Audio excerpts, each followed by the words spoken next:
Assalamualaikum warahmatullahi wabarakatuh. Selamat pagi dan salam sejahtera. Bapak pimpinan PPATK, Pak Dian beserta jajaran, dan Bapak-Bapak sekalian, saya merasa mendapat kehormatan diundang dalam forum ini. Saya memang bercita-cita hadirnya forum seperti ini. Ini adalah masalah fundamental yang kita butuhkan, bukan saja sekarang, tapi sejak lama. Sejak era reformasi diawali, kita sadar bahwa korupsi adalah musuh utama kita di samping kejahatan-kejahatan lain. Kemudian didirikanlah banyak hal, tapi orang lupa untuk menggelorakan nilai-nilai seperti ini, menggelorakan nilai-nilai integritas yang sangat penting. Bapak sekalian, dengan ketulusan itulah maka saya menerima tawaran ini. Saya sejak awal menunjukkan antusiasme saya karena saya yakin bahwa hal ini merupakan hal yang sangat penting bagi kita semua. Kemudian perubahan yang terjadi sebagaimana Prof. Emil tadi sampaikan, yang kita kenal dengan VUCA, volatility, uncertainty, complexity, ambiguity. Itu yang sekarang sedang terjadi, Prof. Emil, ya. Perubahan bukan sebulan sekali, akan tetapi setiap hari, bahkan setiap jam, setiap menit. Dengan segala macam perubahan-perubahan, ambiguity dan sebagainya itu, yang tidak berubah adalah nilai. Nilai apa yang kita sebut sebagai antara lain integritas.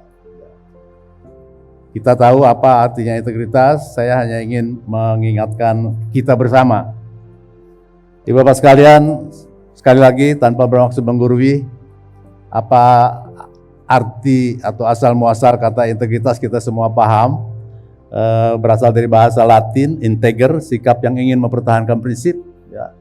Ingin mempertahankan prinsip tentu prinsip-prinsip yang baik, prinsip-prinsip yang memang harus diterapkan secara konsisten. Orang yang berintegritas adalah mereka yang memiliki kemampuan untuk tidak mengompromikan kepatuhan pada prinsip-prinsip moral dan etika. Karakter moral yang baik dan menjunjung tinggi kejujuran. Arti lain adalah keparipurnaan, artinya keseluruhan nilai yang dia pahami itu dia amalkan secara konsekuen dan konsisten. Apa bedanya integritas dengan kejujuran? Kalau kejujuran adalah apa yang kita katakan kepada orang lain, tapi integritas adalah apa yang kita nilai pada diri kita sendiri. Ya. Kejujuran pada diri sendiri, keterbukaan pada diri sendiri. Bapak sekalian, secara lebih spesifik dalam diagram ini, tapi mari kita lihat di lingkaran yang paling bawah, yaitu integritas. Ini yang memang kita sedang ingin gelorakan. Nah, Ivy Business School Western University menggambarkan ini, bahwa seorang pemimpin harus memiliki 11 dimensi karakter ini, tapi saya hanya ingin menggarisbawahi yang integritas. Integritas, kerendahan hati, kemanusiaan, dan sebagainya, itu dimensi-dimensi lain, tapi integritas tetap menjadi dasar untuk menjadi landasan penting seorang pemimpin. Dalam pengertian yang lebih luas, apakah itu integritas? C.S. Lewis mengatakan integrity is doing the right thing even when no one is watching. Jadi tanpa ada yang mengawasi pun kita melakukan hal-hal yang baik, yang memang menurut kita yakini adalah hal yang baik dan harus kita lakukan. Integrity is choosing your thoughts and action based on your values rather than personal gain. Jadi bukan kepentingan pribadi, tapi nilai-nilai yang dijunjung tinggi, maka dia lakukanlah itu. Itu menurut Chris Karcher. Selanjutnya, bagaimana kita mempopulerkan konsep integritas pada lapisan masyarakat. Inilah tantangan kita, Pak Dian dan jajaran PPATK. Memang tidak mudah, tapi bukan mustahil. Tidak mudah, tapi tidak mustahil. Jadi jangan khawatir, Pak Dian, maju terus. Tantangan pasti banyak, orang yang sinis, orang yang sarkastis, orang yang menganggap you so suci, itu pasti ada. Tapi itu bagian dari perjuangan. Ya. Kita tidak akan pernah mempedulikan itu, kita jalan terus saja karena kita yakin ini jalan yang terbaik buat kita. Stigma-stigma seperti itu harus siap kita hadapi. Nah, bagaimana strateginya? Integritas memang harus melihat realitas juga. Tapi tidak berarti kita harus berkompromi. Nah, perbaikan-perbaikan sosial penting bukan hanya oleh kita sebetulnya. PPATK menurut saya terlalu baik untuk berani mengkampanyekan ini, tapi tentu tidak bisa sendiri. Kita memerlukan kolaborasi dengan lembaga-lembaga lain dan juga dengan civil society. Ini penting kita lakukan karena sebagaimana kita pahami sejak 10-20 tahun terakhir, Pak Emil tadi sudah sampaikan juga betapa cepatnya perkembangan teknologi dengan VUCA, kemudian setelah pandemik ini lebih terasa lagi pentingnya kita untuk berbisnis tanpa harus bertatap muka. Di satu sisi ini bagus, di sisi lain ini pun menjadi tantangan berat bagi PPATK karena cybercrime juga bertambah ya, dengan segala macam peluang yang ada dalam digitalisasi bisnis, maka cybercrime pun menjadi meningkat. Nah, Ibu Bapak sekalian, bagaimana memopulerkan karakter integritas tentu tidak sederhana, tapi bukan berarti tidak bisa kita susun bersama-sama. Pendekatan efektif mengembangkan budaya integritas harus melalui pendekatan sistemik, ya. Tidak bisa piecemeal, ya. Harus sistemik. Slide berikutnya saya ingin mengutip Amy Rees Anderson. Dia mengatakan seperti ini, keuntungan dalam dolar atau kekuasaan itu sementara, tapi keuntungan dalam jaringan orang yang mempercayai Anda, itulah integriti yang abadi. Berikutnya adalah kita kembali ke konsep pemimpin yang baik. Walaupun upaya ini bukan berarti hanya untuk para pemimpin, tapi pada dasarnya kan kita semua pemimpin, ya. Pemimpin dalam arti yang lebih kecil, pemimpin di lingkungan rumah tangganya. Nilai yang tidak akan dapat tercapai tanpa ada pemimpin yang baik, ya. Dan Center for Creative Leadership menyampaikan 10 hal ini, dan integritas dicantumkan sebagai nomor 1. Berikutnya Motivation Manifesto yang dikarang oleh Brandon Burchard. Dia mencontohkan 6 praktik integritas yang paling mudah menurut dia. Berpikir sebelum bertindak, jangan berkomitmen pada sesuatu yang tidak membuat kita bersemangat, jangan ingkar janji. Pak Dian sih sudah akrab dengan kata-kata my word is my bond, ya. Itu buat banker sih, my word is my bond. Perlakukan orang lain dengan hormat, selalu jujur dalam berbicara, dan mengutamakan tindakan-tindakan yang baik yang menyenangkan orang lain. Jadi hal-hal praktis seperti ini yang kita harus gelorakan. Berikut ini saya ingin berbicara atau mengisahkan bagaimana perspektif pemimpin-pemimpin mengenai pentingnya integritas dalam pengalaman mereka. Yang pertama adalah Warren Buffett. Warren Buffett ini investor dengan kekayaan bersih lebih dari 100 miliar US dollar. Berbicara dalam konteks sumber daya manusia, mengatakan bahwa dalam merekrut karyawan dia memperhatikan 3 hal: integrity, intelligence, dan energi. Tapi begitu integritinya nggak ada, yang 2 itu bakal membunuh you, katanya. Jadi dia mengutamakan integritas di atas 2 hal yang lain, walaupun mengatakan atau menegaskan bahwa 3-tiganya sama pentingnya. Kemudian berikutnya Brian Tracy. Brian Tracy ini penulis mengenai motivasi dan pengembangan diri, Canadian American, mengatakan bahwa hal yang mengeratkan seluruh hubungan manusia termasuk antara pemimpin dan yang dipimpin adalah kepercayaan, dan kepercayaan harus didasarkan pada integritas. Berikutnya adalah dari Zig Ziglar, usahawan dan penulis juga mengenai motivasi, mengatakan bahwa instrumen paling berharga untuk meyakinkan seseorang adalah integritasmu. Itu dari orang-orang asing. Bukan berarti kita tidak punya orang-orang yang patut kita teladani. Yang pertama Bung Hatta, ya, sang proklamator yang menjaga rahasia bahkan terhadap istrinya. Waktu ada Sanering tahun 50, Pak Emil kalau tidak salah, ya. Sampai istrinya mengeluh, "Bapak kenapa nggak kasih tahu saya mau beli mesin jahit," katanya. "Sekarang uang saya 100 jadi tinggal 1 perak," katanya. "Ya nggak bisa, itu kan rahasia negara. Nanti kita kumpulkan lagi, mudah-mudahan nanti kita bisa beli." Dia menghibur sesederhana itu.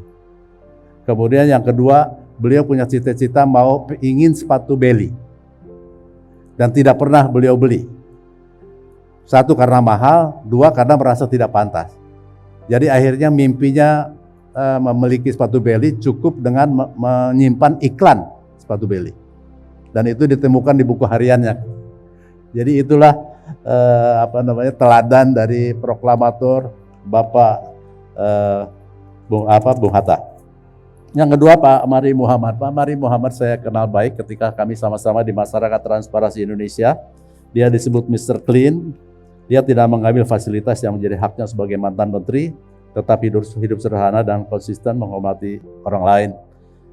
Beliau menjual mobilnya pada waktu Masyarakat Transparansi Indonesia awal-awal memulai kegiatannya, karena tidak punya uang. Dia bilang, "Juallah mobil saya," katanya. Tapi yang menarik adalah saya pernah mendampingi beliau ke undangan resepsi pernikahan. Waktu masuk tentu saja para penjaga resepsi itu semuanya mempersilakan Pak Mari kan, semuanya orang kenal Pak Mari. "Pak Mari silakan." Langsung ke jalan tol itu.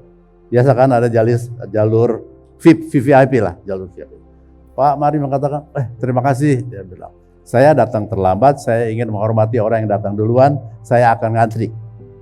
Terus saya mengatakan, "Kenapa Pak?" Saya berpikirnya beliau udah sepuh kan.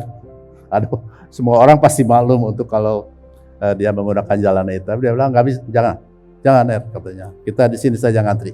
Dan kami konsisten ngantri. Dan saya meniru sikap itu sampai sekarang.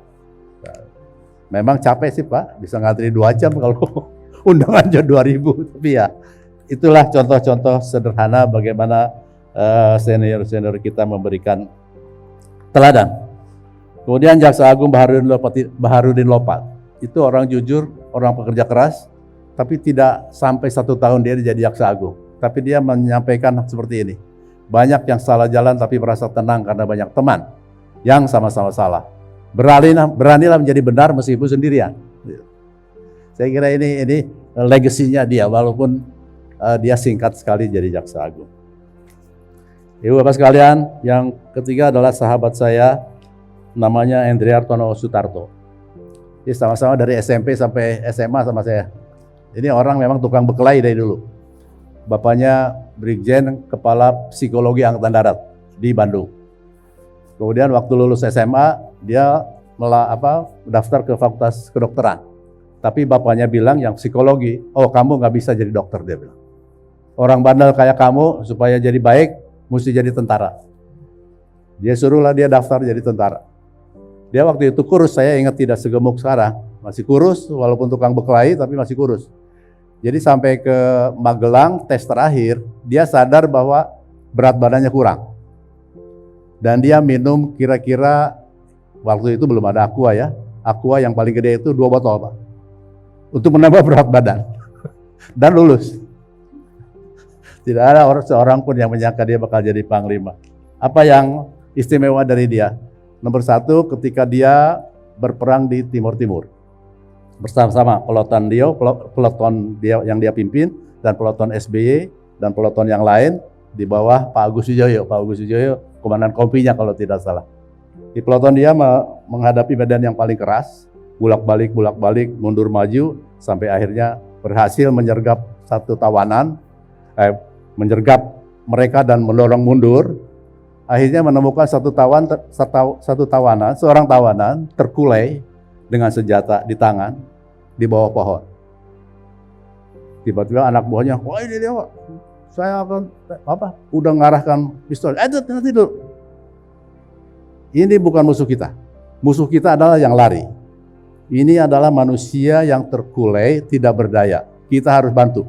Dia ambil senjatanya, gotong. "Oh ini kan orang yang jahat Pak, yang kemarin menembak teman-teman saya." "Tembak aja Pak." Kamu tembak, saya tembak kamu." perintah, angkat, diangkat pakai tanduk karena sudah berdarah lama sampai bawah, meninggal juga. Terus dia panggil prajuritnya, yuk lihat, yuk angkut, meninggal. Coba yuk tadi bunuh, memang bunuh, kita ringan, nggak bawa tanduk, tapi yuk berdosa. Ya Pak, siap, terima kasih. Tidak banyak lupa tentara kayak gitu, nggak banyak. Ini termasuk manusia langka seperti ini. Ya terus dia ceramah mengenai Jenewa lah segala macam itu ini. Yang kedua, percakapan dalam rapat dengar pendapat dengan DPR. Pada waktu itu ada pergantian panglima komando khusus yang menangani Aceh. Itu lagi ribut-ribut GAM. Kemudian yang menggantikannya itu namanya Pak George. Ada yang ingat nggak ya? Pak George apa gitu. Sempat jadi George Toisuta. George Toisuta. Jadi dia dimaki-maki oleh anggota DPR. Panglima ini tidak sensitif. Bagaimana Pangdam sebelumnya namanya Pak Sudarmono Pak Darmono. Kenapa Pak Darmono diganti oleh Pak George Toisuta? Anda tidak sensitif. Ini kan Aceh. Kenapa diganti sama Kristen? Panglima kebetulan dia tahu persis dua orang ini kan. Begini Bapak, katanya, tolonglah Bapak banyak membaca. Yang Katolik itu Pak Darmono. George Toisuta itu asli Muslim Pak. Dan puasanya juga Senin Kemis. Rajin puasa Senin Kemis. Itu anggota DPR malunya. Jadi bagaimana dia mengungkapkan fakta dengan caranya sendiri, tapi jujur. Itu yang saya ingin tekankan. Ya, ini memang rada aneh. Kemudian yang ini agak banyak karena saya tahu persis dan saya kenal baik. Sampai sekarang saya masih bersahabat dengan dia. Yang kedua ketika dia menangani GAM di Aceh.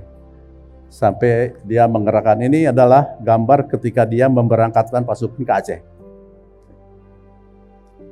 Kemudian ada perkembangan Pak Yusuf Kalla di Helsinki, Jenewa dan sebagainya sampai akhirnya damai. Nah, pada suatu saat pasukan-pasukan TNI ini berhasil mengepung sekian ratus GAM di satu daerah, rawa. Nah, pada saat itulah setelah berhari-hari mereka mengejar, akhirnya bisa mengepung GAM, itu kan tidak ada kepuasan seorang prajurit kecuali ketika dia mau memenangkan perang dengan mengepung, ya, tidak ada. Tapi pada saat yang sama ketika persis mereka akan menuntaskan pengepungan itu, perintah dari dia, hentikan semua tembakan, semuanya mundur, kecuali yang bisa ditangkap, tangkaplah gitu ya. Jadi dia terus mengatakan ini kan perintah negara, ya, negara sudah mencapai kesepakatan di sana. Walaupun you sudah mengepung, harus berhenti. Dan menghentikan prajurit dalam tahap seperti itu tidak mudah. Akhirnya dia terpaksa harus roadshow kemana-mana untuk menjelaskan. Dan menjelaskannya itu dengan kata, perang itu tidak memecahkan masalah. Perang itu menimbulkan dendam baru. Untung Anda tidak menyergap mereka. Kalau Anda menyergap mereka, ada korban lagi. Masalah nggak selesai. Ini kebetulan ada perdamaian, ya sudah, damai. Tugas kita selesai. Dia itu untuk menenangkan prajuritnya, dia roadshow. Jadi sebetulnya perdamaian Aceh antara lain karena dia dimaki banyak koleganya yang jenderal juga, tanggung katanya, ya, yang gitu-gitu ya. Namanya tentara kan. Tapi ya dia mengambil sikap itu dengan dengan tegas. Kemudian yang yang secara pribadi dia tidak pernah menggunakan patwal. Dia bilang kalau saya harus datang jam 9, saya harus berangkat jam 8. Jadi saya tidak perlu patwal. Ngapain lu katanya? Lu kayak kurang kerjaan aja, lu kerja aja katanya. Nggak usah dikawal-kawal. Ya nanti Bapak kan harus penjaga. Emangnya kalau gua nembak, ada yang nembak, lu ngapain katanya? Lu bisa ngapain katanya? Nggak usah. Sampai akhirnya Pak Safri Samsudin waktu itu Kapuspenkum di Mabes Abri menyiasati, gini aja, lu jangan kelihatan ngawalnya. Jadi mobil dia, ada mobil orang lain, nah lu mengawalnya di sini. Sebab kalau kelihatan sama dia, dia pasti diusir. Jangankan yang pakai motor, yang di belakang pun dia nggak mau. Ngapain katanya, nyesek-nyesekin lalu lintas. Jadi yang ingin saya sampaikan adalah dia sebetulnya mau mengarahkan 100 CPM juga bisa ya sebagai panglima, tapi satu pun dia nggak mau melakukan itu. Kemudian yang kedua, setelah pensiun pun dia tidak pernah memanfaatkan ketentaraannya untuk urusan pribadi dia. Dia punya masalah tanah anaknya dan sebagainya. Dia tidak pernah, si temannya bilang, lu taruh kopral di situ, katanya kabur semua, katanya enggak. Jadi itu yang ingin saya sampaikan. Banyak contoh-contoh yang kita bisa teladani. Yang berikutnya adalah bos saya. Waktu saya di Bukit Asam, saya masih kepala divisi akuntansi, dia udah direktur utama. Dan pada waktu itu dia punya gagasan menjadikan Sumatera Selatan menjadi lumbung energi nasional. Pak Emil masih ingat barangkali, untuk pertimbangan environment juga. Jadi yang diangkut ke Jawa itu listriknya, bukan batu baranya. Nah, batu baranya dibakar di Muara Enim dengan penjagaan lingkungan yang cukup. Listriknya aja yang diangkut, jangan batu baranya. Nah, dia keliling termasuk ke Unsri. Beliau waktu itu 87, 88, umurnya 40, 41 lah. Dia direktur utama Bukit Asam. Pak Amran Halim, rektor Unsri, begitu kagumnya sama Pak Kuntoro. Sampai kemudian berbisik pada saya, Pak Eri, tolong bujuk Pak Kuntoro biar bisa menjadi dosen terbang Unsri. Nanti setahun kita angkat jadi profesor. Saya dengan sukacita saya sampaikan ke Pak Kuntoro, Pak, Bapak mau diangkat jadi profesor di Unsri ini Pak. Gini. Saya pikir saya nggak tahu kan urusan begituan. Antusias aja, senang bos saya jadi. Dia bilang, dia ketawa.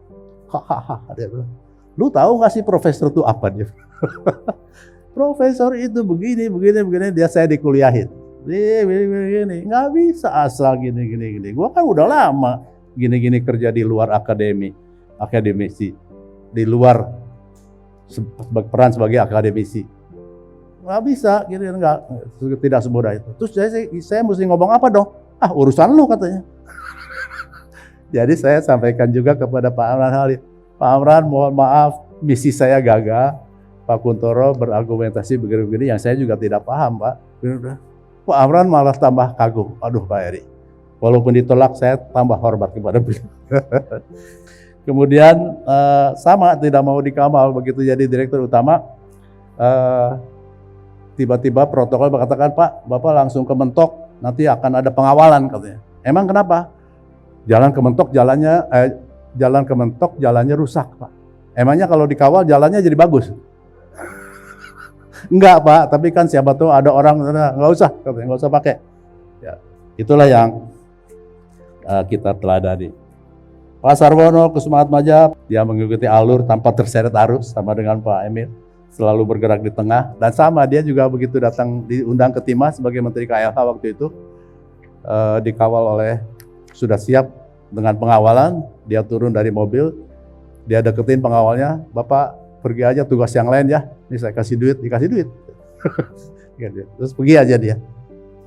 Itu contoh-contoh orang yang menurut saya patut kita teladani, dan itu semua tidak mengharuskan kita kemudian menganggap bahwa integritas itu segala sesuatunya atau semuanya harus kita lakukan. Kita bukan mencari orang yang sempurna, tapi yang kita inginkan adalah kita menjadi orang unik dan menggelorakan supaya orang-orang lain menjadi orang unik seperti kita.